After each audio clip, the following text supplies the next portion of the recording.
Welcome dear students to NDA maths classes by DB sir. तो बच्चों, आज के इस क्लास हम डिस्कस करेंगे theorem 6.3 on similarity of triangles. थोड़ा सा रिकॉल कर लेते हैं सिमिलरिटी को।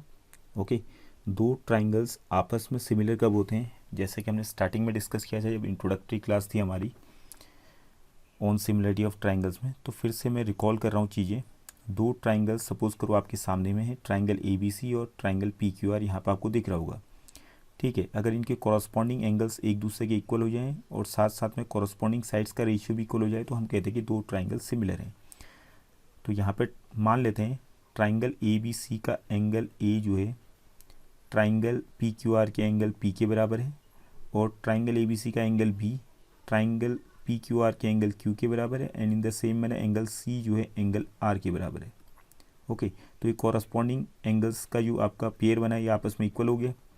एंड आफ्टर दैट इसके साथ साथ कॉरस्पॉन्डिंग साइड्स का रेशियो भी अगर इक्वल हो जाए, कॉरस्पॉन्डिंग साइड्स का ratio in the sense AB और इसका जो कॉरस्पॉन्डिंग साइड है PQ है तो AB और PQ का रेशियो, एंड BC और QR का रेशियो, एंड AC और PR का जो रेशियो है, अगर ये तीनों आपस में इक्वल हो जाए, प्रोपोर्शनल हो जाए, ओके, तीनों रेशियोज आपके प्रोपोर्शनल हो जाए, तो इन दैट केस हम कहते हैं कि दो ट्राइंगल ABC जो है ट्राइंगल ABC जो है सिमिलर हो जाएगा ट्राइंगल PQR की।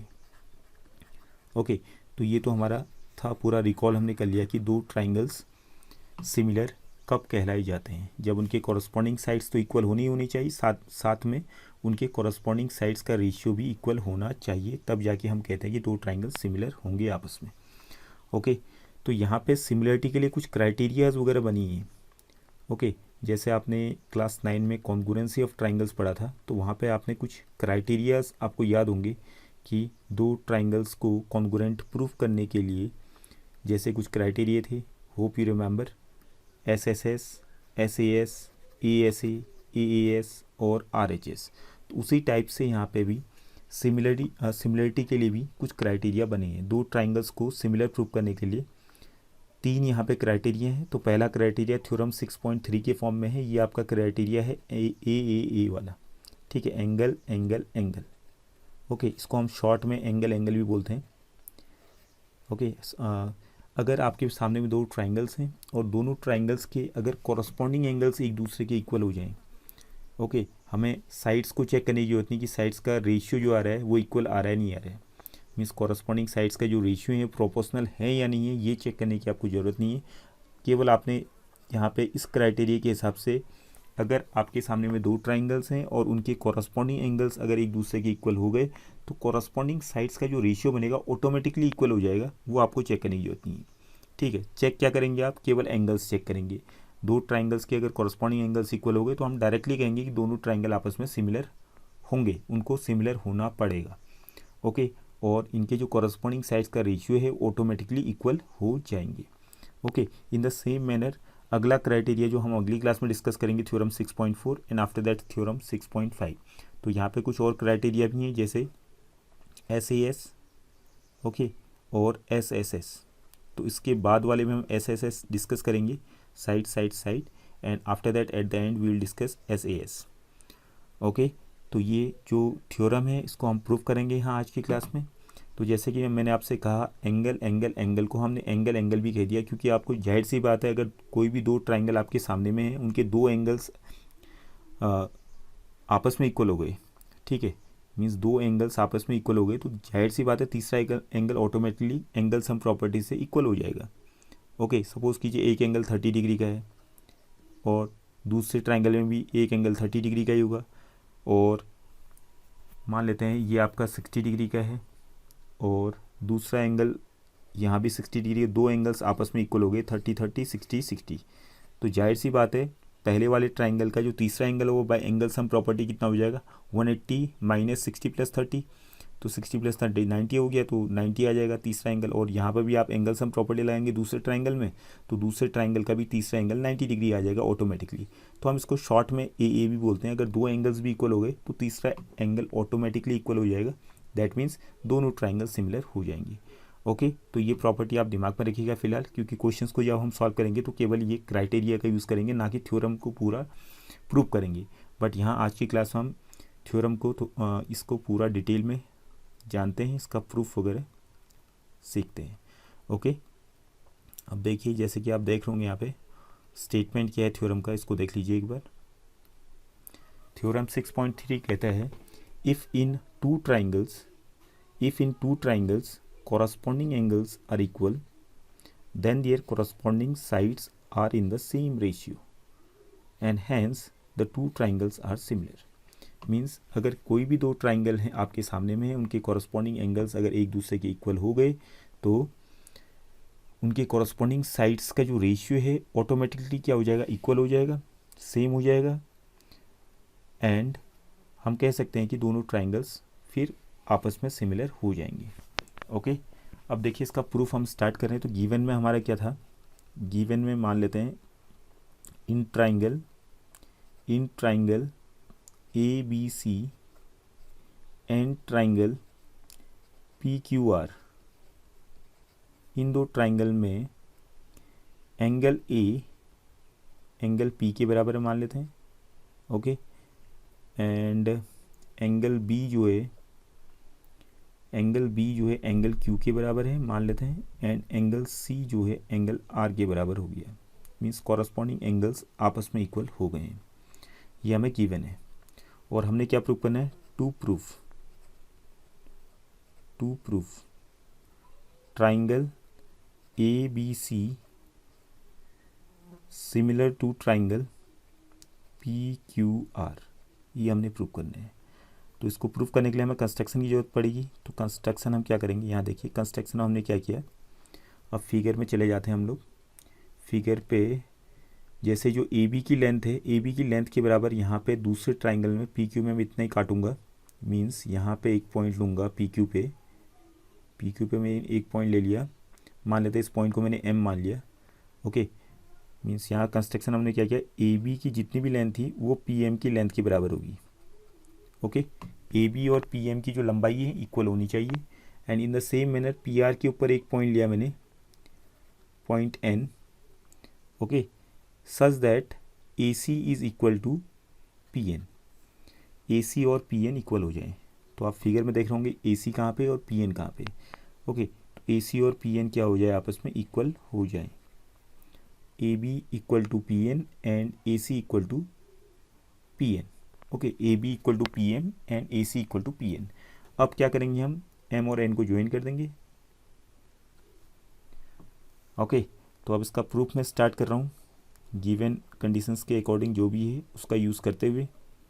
अब देखिए मैंने यहाँ पे लिखा in triangle A B C and triangle A B C and triangle P M N. तो आपको फिगर में देख रहा होगा वहाँ पे आपको, ठीक है। तो ध्यान दीजिए, फिगर को देखते रहिए और जो लिखा हुआ है इसको भी समझते रहिए। तो triangle A B C and triangle P M N को ध्यान से देखिए। इन दो ट्राइंगल्स में देखिए क्या चीज़ें इनकी इक्वल हैं, आपस में इक्वल हैं। तो हम देखेंगे यहाँ पे कि बाई कंस्ट्रक्शन ए बी जो था, A B is equal to P M, ये बाई कंस्ट्रक्शन हो गया। बाई कंस्ट्रक्शन ये हमने खुद ही किया था। और एंगल ए जो है एंगल पी के बराबर था, ये हमें गिवन था।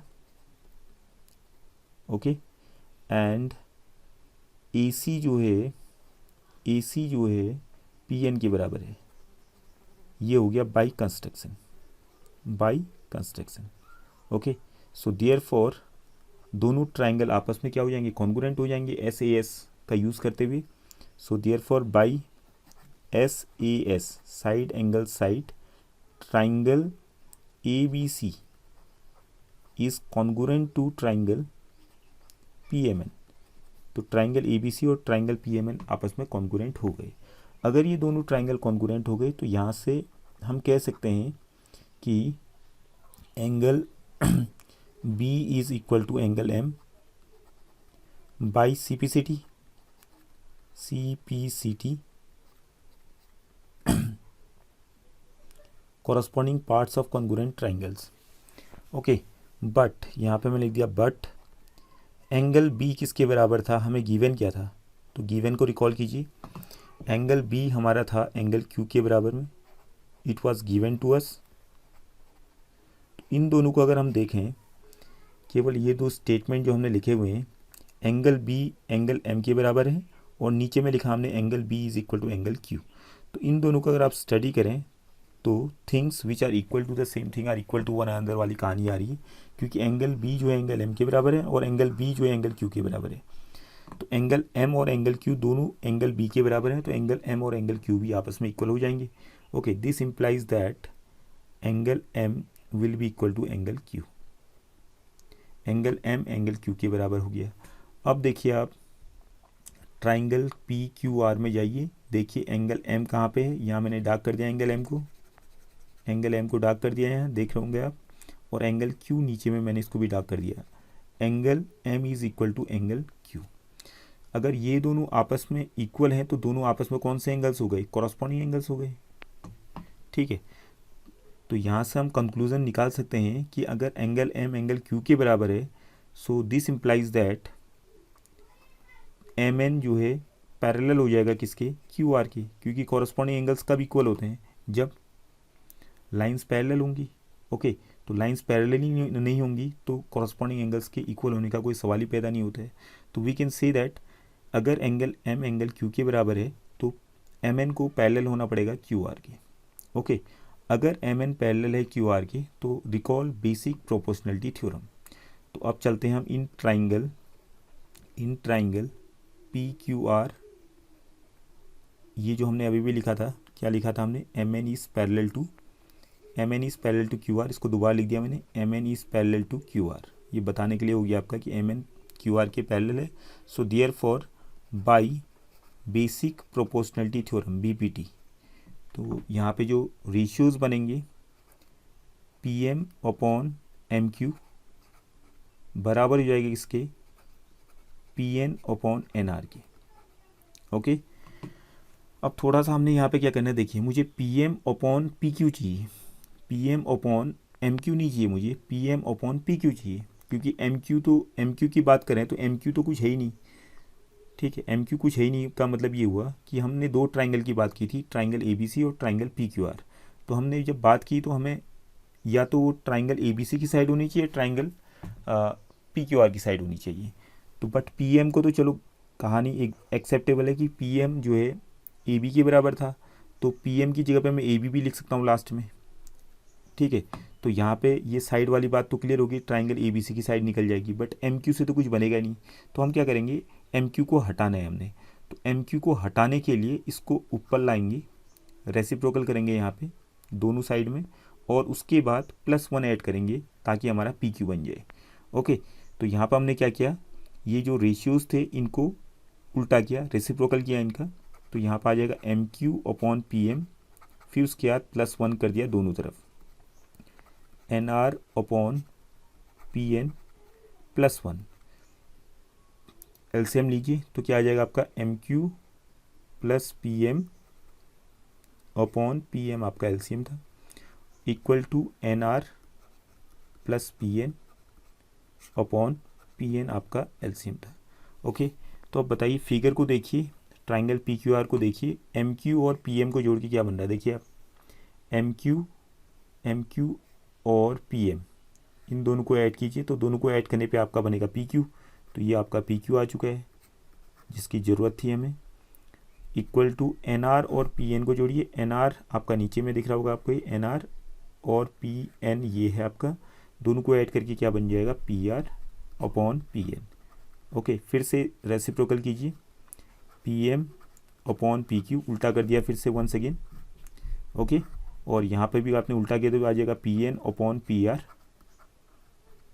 Okay, hope this is clear. अब क्या करेंगे, हम पी एम को हटा देंगे क्योंकि पी एम की ज़रूरत तो अब जितनी थी हमने यूज़ कर लिया पी एम को। अब पी एम को हटा करके इसकी जगह पे लिख देंगे हम P M is equal to A B, ये हमें गिवन ही था। ओके, स्टार्टिंग में गिवन क्या था, हमने कंस्ट्रक्शन से किया था, बाई कंस्ट्रक्शन था आपका ये कि ए बी जो है पी एम के बराबर है, तो पी एम की जगह पर हमने क्या लिख दिया ए बी, और पी क्यू को ऐसे ही रखा, एंड पी एन किसके बराबर था बाई कंस्ट्रक्शन, पी एन था आपका ए सी के बराबर, तो पी एन की जगह पर हमने लिख दिया ए सी अपॉन पी आर। तो अब यहाँ तक हम पहुँच चुके हैं। ठीक है, अब इतना ही, इससे आगे तो कुछ सॉल्व होगा नहीं। तो यहाँ पे हमारे पास रिजल्ट जो आ रखा है इसको ध्यान से समझिए, कि दो ट्राइंगल्स में ए बी और A B upon P Q is equal to A C upon P R आ गया, मीन्स कॉरस्पॉन्डिंग साइड्स का रेशियो, केवल दो कॉरस्पॉन्डिंग साइड्स का रेशियो इक्वल आ रहा है। हमें तीसरी साइड भी चाहिए, तो तीसरी साइड लाने के लिए यहाँ से तो होगा नहीं है। अब क्या करेंगे हम, सिमिलरली करके यहाँ पे लिख देंगे, सिमिलरली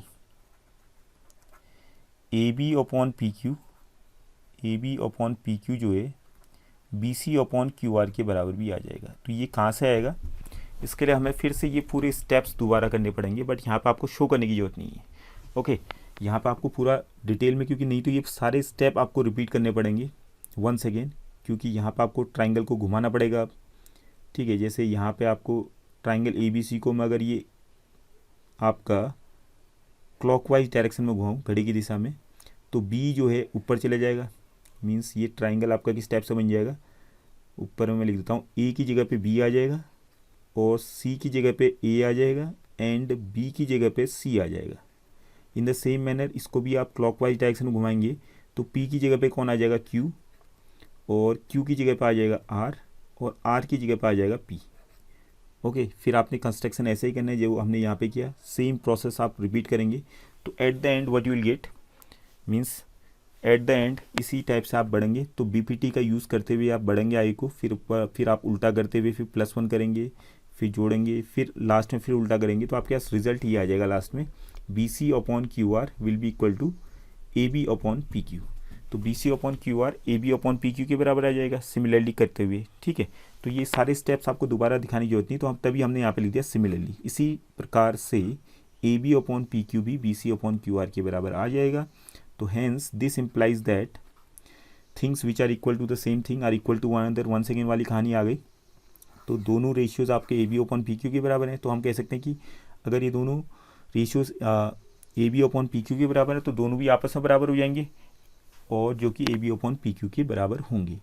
ओके, तो यहाँ से रिजल्ट आ गया A B upon P Q जो है किसके बराबर हो गया, A C upon P R, और साथ साथ में आपका B C upon Q are.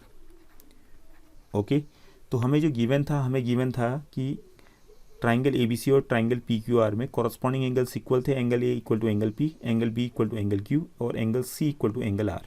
और हमने क्या प्रूव कर दिया यहाँ पे, एट द एंड हमने ये प्रूव कर दिया कि इनकी कॉरस्पॉन्डिंग साइड्स का रेशियो भी इक्वल आ गया है, A B upon P Q is equal to B C upon Q R is equal to A C upon P are.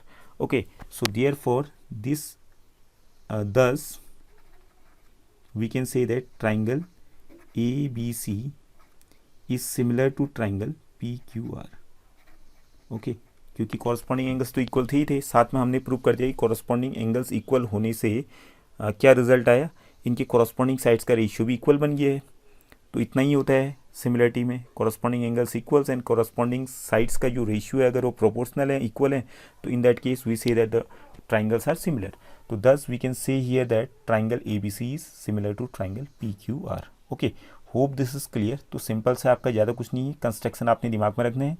बाकी पहला स्टेप आपका कॉन्ग्रुएंसी का था, ट्राइंगल ABC और ट्राइंगल PMN को हमने कॉन्ग्रुएंट किया। आफ्टर दैट उसके बाद CPCT का यूज़ किया, angle B equal to angle M, और उसके बाद गिवन था हमारा angle B equal to angle Q।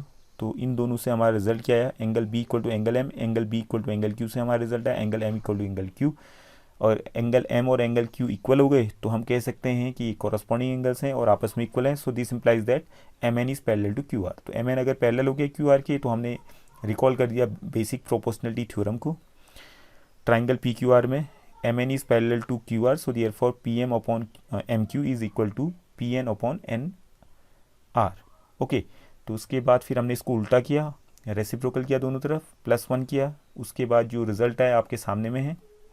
ठीक है, लास्ट में फिर हमने PM और PN को हटाते हुए PM की जगह पे AB लिख दिया और PN की जगह पे AC लिख दिया है। तो ये रिजल्ट हमारा आ गया, मतलब दो कॉरस्पॉन्डिंग साइड्स के रेशियो इक्वल आ गए। तो तीसरा रेशियो इक्वल करने के लिए फिर ये प्रोसेस हमें पूरा रिपीट करना पड़ेगा। अगर हमने पूरा डिटेल में समझाना है तो इतना ज़्यादा करने की जरूरत नहीं, एग्जामिनर खुद ही समझ जाएगा। तो हमने नीचे में लिख दिया सिमिलरली, इसी टाइप से।